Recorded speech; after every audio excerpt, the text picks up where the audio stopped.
welcome back to the Deep Dive.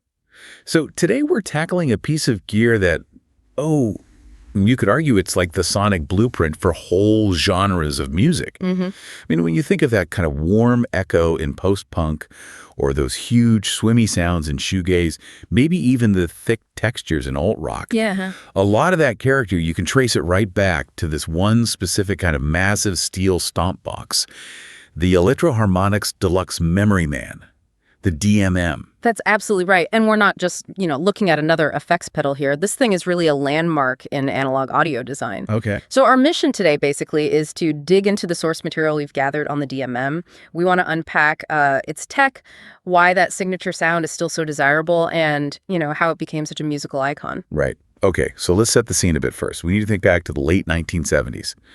Maybe 78, 79-ish. Yeah, around then. If you were a musician and you wanted delay, your options weren't great, were they? It was mostly like big, clunky tape echo machines, often unreliable. Expensive, too. It's expensive, yeah. Or maybe some super early digital delays, but they were often really pricey and maybe sounded a bit cold. Exactly. And that context, that lack of good options, is really key to understanding why the DMM made such a splash. EHX had the original Memory Man out a couple years earlier. Right, the 76, 77 one. Yeah, but the deluxe version, that was the real step up. It really expanded what was possible. It landed just when players needed that pro sound, but in a, practical format they could actually gig with. Analog tech was just hitting its stride. Okay, so that brings us to the Revolution bit section 1. What actually made this big metal wedge such a game changer when it hit the scene?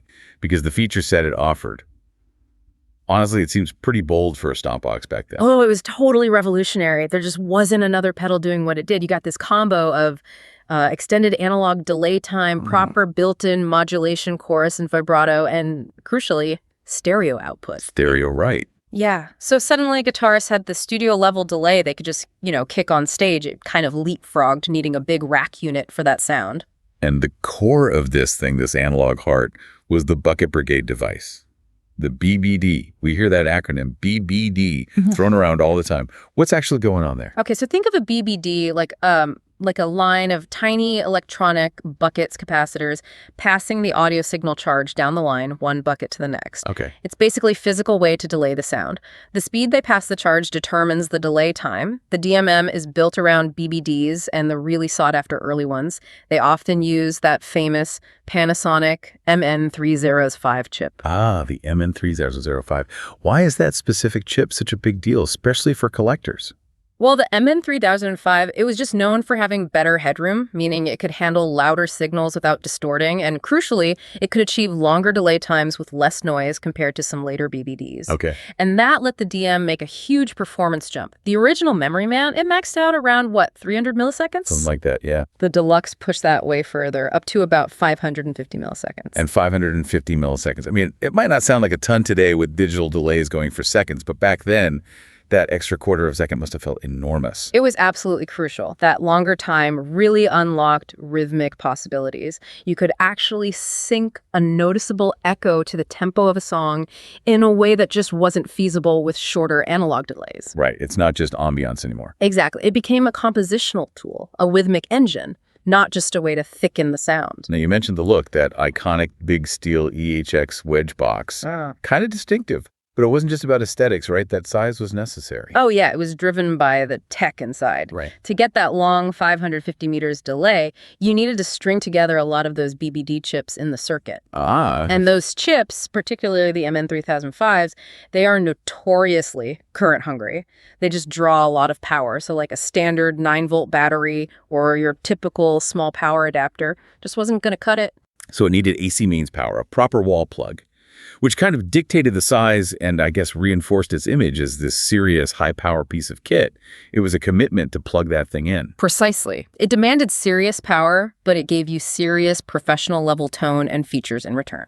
Okay, let's move to section 2, controls and connectivity. The basics are there: level, blend, delay time, feedback for repeats, standard stuff.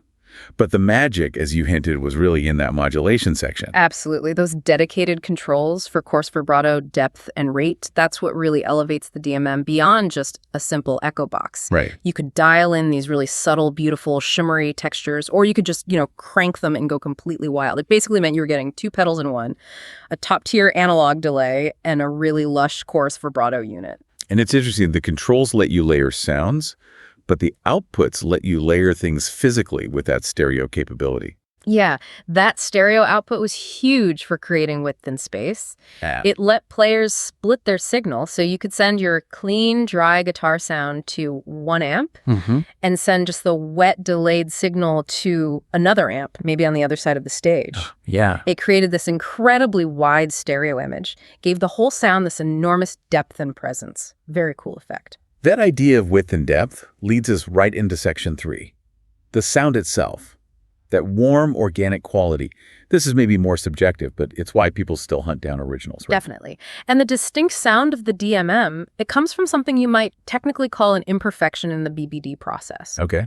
Every time the signal gets passed from one of those tiny buckets to the next, there's a very small loss of high-frequency information, just a tiny bit. Right. But over hundreds of milliseconds, thousands of these tiny transfers, that adds up, and it results in that classic progressive darkening effect. Progressive darkening. So the echoes aren't perfect copies. They get, warmer? Less bright with each repeat. Exactly. They lose a bit of that top-end sparkle each time. So unlike those early digital delays that could sound quite cold or clinical because they made perfect identical repeats. Yeah, almost too perfect. Right. The DMM's echoes felt warmer. They sort of melted back into the mix more naturally. It was a very musical kind of decay, almost like natural reverb in a way. And that inherent warmth gets even more interesting when you start messing with the modulation controls we talked about. Oh, yeah. The versatility there is just fantastic. Keep the depth low, rate slow, and you get this gorgeous, rich chorus, perfect for thickening up clean tones, adding that shimmer. Like Andy Summers' sound. Exactly like that.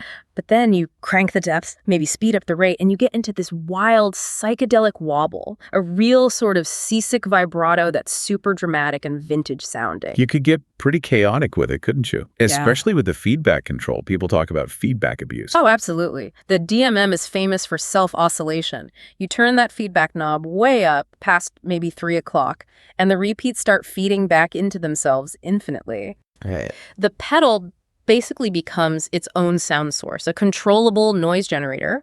You can then manipulate the pitch of that drone using the delay knob. It turns into this unique instrument for creating swells, weird loops, noisy textures. But it really covered a lot of ground. You could get classic slapback echo for rockabilly. Yep. Shimmering, modulated, clean sounds. Big ambient washes and swells. Definitely. And even these kind of lo-fi, wobbly, psychedelic textures. It was incredibly versatile. It really was. And it cemented itself pretty quickly as the flagship analog delay for Electro Harmonix. It built their reputation for making high-end effects that could genuinely compete with studio rack gear. Which takes us nicely into section 4, Yeah. cultural impact and its famous users. Our sources say commercially this was one of EHX's biggest sellers in the early 80s. Okay. Right up there behind maybe only the Big Muff fuzz pedal in terms of cultural recognition. It really is the sound of so many bands and genres that came out of the late 70s and 80s. I mean, you just cannot talk about rhythmic delay without mentioning The Edge from U2. Absolutely. Prime example. He used the DMM so heavily on their early records, creating those signature percussive dotted eighth note echoes that became part of the actual song structure. The delay was the riff sometimes. And he wasn't the only one using those rich textures. You mentioned Andy Summers with the Police earlier. He definitely relied on that DMM coarse delay blend for those intricate, instantly recognizable clean tones. Yeah, for sure. And then if you jump forward a bit, late 80s, early 90s, the DMM becomes absolutely essential for the whole shoegaze thing. Oh, yeah. Kevin Shields from My Bloody Valentine famously used the DMM's long swells, the pitch bending you get when you turn the delay knob, that modulation, using all of it to build up this massive blurry walls of sound. The DMM's character is kind of the sound of shoegaze in many ways. And it even stuck around through grunge and alt-rock. Yeah. You have players like Jay Mashies from Dinosaur Jr. He was known for just cranking that modulation to extremes, right? Yeah. Really embracing the weird seasick wobble to add this unique texture, even over heavy fuzz. Yeah, it just shows incredible range, from pristine rhythmic delays to lush chorus to atmospheric washes to total chaotic noise. It worked across so many styles. It's a pretty amazing legacy, which I guess brings us to Section 5. Its legacy and longevity. It's actually kind of rare for a piece of gear from the late 70s to still be in production, or at least near continuous production, for so long. It really is rare. Over 40 years, more or less. That speaks volumes about the design and the sound. And collectors, yeah, they definitely hunt down those originals, late 70s, early 80s versions. Especially the ones with the MN3005s inside. Exactly. Those specific chips are a big part of the mojo for purists, and they're scarce now, which drives up the value. But EHX hasn't just let it become a museum piece. They've kept the line going. They've done a great job managing that legacy, actually. When you have a pedal this iconic, you need to keep it alive, but also maybe adapt it for modern players. So we've seen the classic circuit squeezed into a smaller box, the Deluxe Memory Man XO, much more pedal board friendly. Right, because it fits better these days. And they've also riffed on the core idea, like the Deluxe Memory Boy, which kept it analog but really focused on expanding the modulation possibilities even further. More parameters to tweak. But then they also went a definitely different direction, too, with that digital one, the stereo memory man with Hazarai. Right. That was a complete departure, technologically. Kept the famous name, kept some of the spirit, maybe, but it was a digital pedal, which allowed for features. Analog just can't easily do stuff like precise tap tempo, looping capabilities, reverse delays. That contrast kind of sums up the DMM's historical weight, doesn't it? It set the absolute gold standard for analog delay in a pedal. It really forced competitors like Boss and Ibanez to up their game. And it cemented EHX's reputation for making these, high-end, almost boutique-level effects back when that wasn't really common. Absolutely. And ultimately, the original DMM, it just remains one of the warmest, most musical-sounding delay units ever built, largely because of the characteristics, maybe even the limitations of that old-school analog BBD technology. Yeah, that's a great point. And it leads us right into our final thought for you to chew on. We know EHX eventually made the Hazarai, that digital reimagining, offering perfect fidelity, tons of features. All the modern conveniences, yeah. Tap tempo, presets, looping. But the question we want to leave you with is this. Can even the most advanced, pristine digital technology truly replicate that specific organic quality? That essential progressive darkening of the repeats that came from those power-hungry Bucket Brigade chips working their magic, or maybe their imperfection, 4 decades ago? It's a good question. Go back and really listen to those classic tracks we mentioned early, U2, My Bloody Valentine, The Police. Compare that texture to a modern, super clean digital delay. You're hearing more than just echoes, right? You're almost hearing the warmth, the slight graininess, the way the sound evolves as it repeats. You're hearing the BBDs themselves. The sound is the technology, flaws and all. Exactly. So we'd encourage you to explore those iconic DMM sounds. Listen closely and decide for yourself if maybe that analog imperfection is actually the secret ingredient that digital can't quite copy.